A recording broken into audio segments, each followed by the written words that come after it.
Փաշինյան, հարցից Արմեն Գրիգորյանի հեռացման հետ կապված եմ ուզում հարցնել։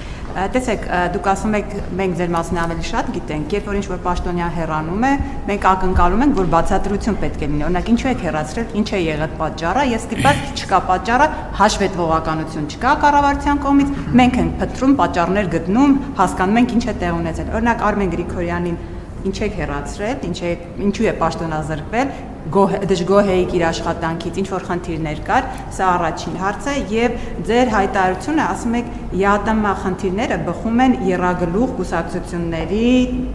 ղեկավարներն են, այսինքն պատճառը ԵԱՏՄ խնդիրների։ Մի քիչ բացենք, էլի ինչն է պատճառը, այսինքն ԵԱՏՄ խնդիրներն առաջացել այդ կուսակցության կամ այդ ուժերի ղեկավարները զանգել են Ռուսաստան, Պուտինին ասել են խնդիրներ ստեղծեք հայ արտադրողների համար, ոնց է այդ մեխանիզմը գործում,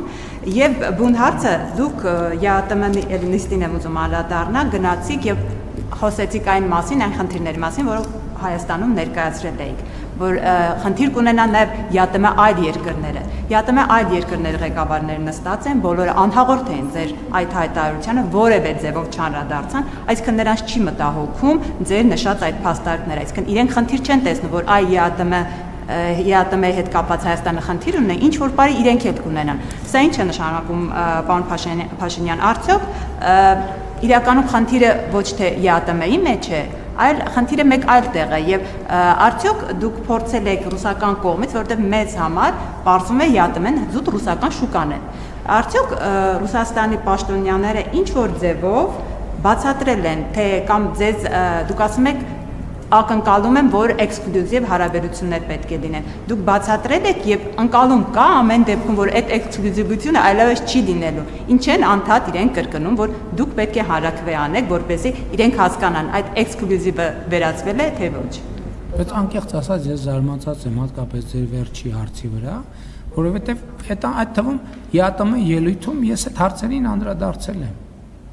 Այո, ասել են, որ մենք պետք է այլընտրանքներ ձևավորենք եւ ասել են, որ կա ընկալում, որ մենք այդ այլընտրանքը չպետք է ձևավորենք կամ պետք է մի այլընտրանքից հրաժարվենք, նոր մյուս այլընտրանքը ձևավորենք։ Ես դրա հետ համաձայն չեմ։ Հիմա տեսեք, դե որ դուք ասում եք, որ ԵԱՏՄ ներկայացուցիչները նստած էին եւ խնդիր չունեն, իմ ելույթի ժամանակ էլ էին նստած եւ իմ ելույթին էլ չանդրադարձան, այդ թվում Ռուսաստանի Ես էլ կասեմ լռությունը համաձայնության նշան է, այսինքն իրանք անհամաձայնություն չունեին այդ ելույթի հետ եւ թեզերը ամբողջությամբ կիսում էին։ Այսինքն մեկնաբանության հարց է։ Ինչպես ձեր վերած փաստարկը կյանքի իրավունք ունի, այնպես էլ իմ վերած փաստարկը։ Բայց խնդիրը հետեւյալն է, մենք ինչ ենք ասում։ Էլի ասում եմ, ես ինչ եմ ասում զարմացած եմ, որովհետեւ նախորդ բրիֆինգներին ես այդ հարցերին անդրադարձել եմ։ Ռուսաստանի Դաշնության մեր գործընկերները շատ թափանցիկ ձևով ասում են հետեւյալը։ Ասում են, հիմա դուք ասել եք, ընդունել եք օրենք եւ ասել եք, որ նաեւ այդպիսի այլընտրանք եք ձևավորում ձեզ համար, չեմ իրենք ակնկալում են, որ մենք հիմա կատարենք ընտրություն երկու այլընտրանքների միջև։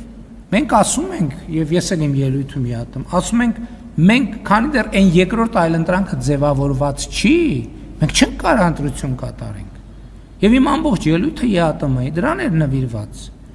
Ես ասում եմ, հիմա մենք ո՞նց հանրաքվե անենք Հայաստանը Եվրամիություն, թե ԵԱՏՄ,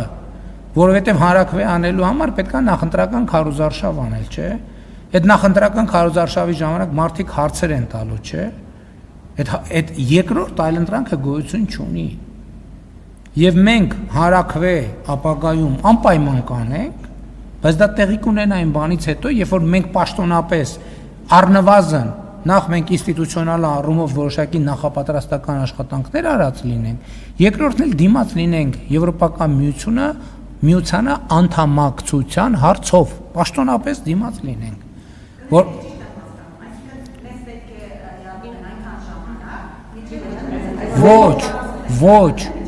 ոչ, մեզ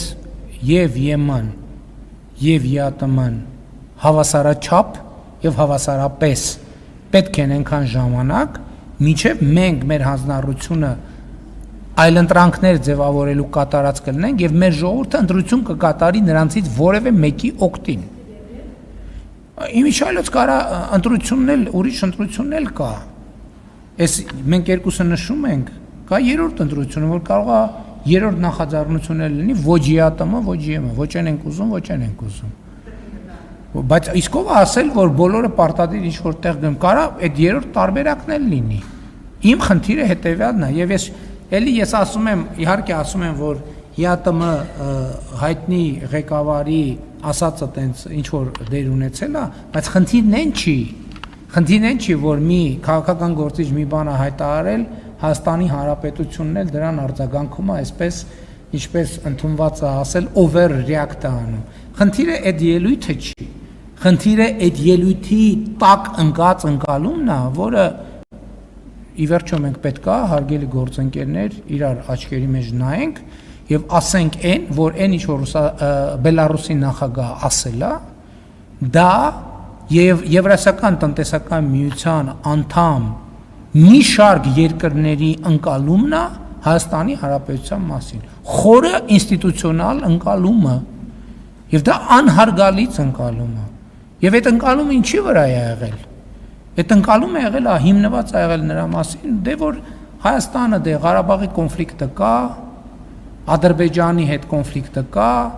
Թուրքիայի հետ կոնֆլիկտը կա,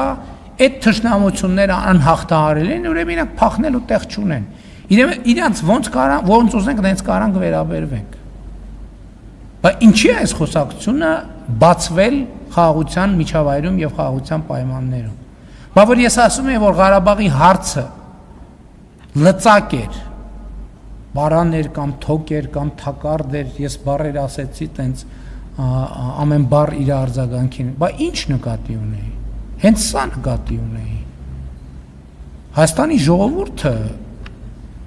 ընտրության իրական իրավունք չի ունեցել, որովհետև Հայաստանի ժողովրդին անընդհատ առաջնորդել են դեպի թակարդներ։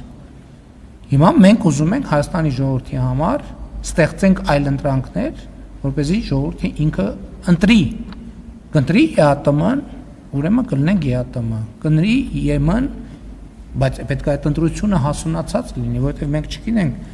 դրա իրատեսականությունը եւ ճանապարհային քարտեզը որն է, ուրեմն կգնանք այդ ճանապարհով, կընտրի երրորդ ճանապարհը, որ ոչ այնտեղ,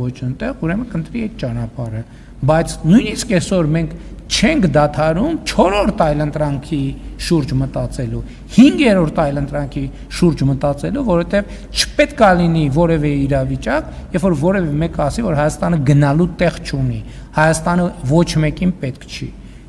Մենք գործնականում ապացուցեցինք, որ Հայաստանը պետք է շատերին որպես միջազգային հանրության պատասխանատու գործընկեր եւ շատ կարեւոր երկիր։ Մենք ապացուցեցինք, որ Հայաստանի Հանրապետությունը ծայրագավառ չէ, Հայաստանի Հանրապետությունը խաչմերուկ է Հարավային Կովկասի հետ միասին, մեծ տարածաշրջանի հետ միասին։ Եվ մենք այդպես ենք վերաբերվում հարցին, ամենայն հարգանքով բոլորի նկատմամբ, ամենայն հարգանքով բոլորի շահերի նկատմամբ, բայց մենք չենք կարող որևէ մեկի շահերը վեր դասել մեր պետական շահերից։ Մենք չենք կարող իհարկե նաև արհամարանքով վերաբերվել կամ կամահարանքով վերաբերվել որևէ մեկի շահերին, դրա համար մենք փորձում ենք բոլոր հարցերը համբերատար, առանց էսկալացիաների, առանց նյարդի հանգիստ համբերատար քննարկել լուծել։ Ինչքան ենք քննարկելու, այնքան ինչքան պետք է, մինչև գտնվի այն համաձայնության կետը, որը շատ թե քիչ կբավարարի կողմերին։ Արմեն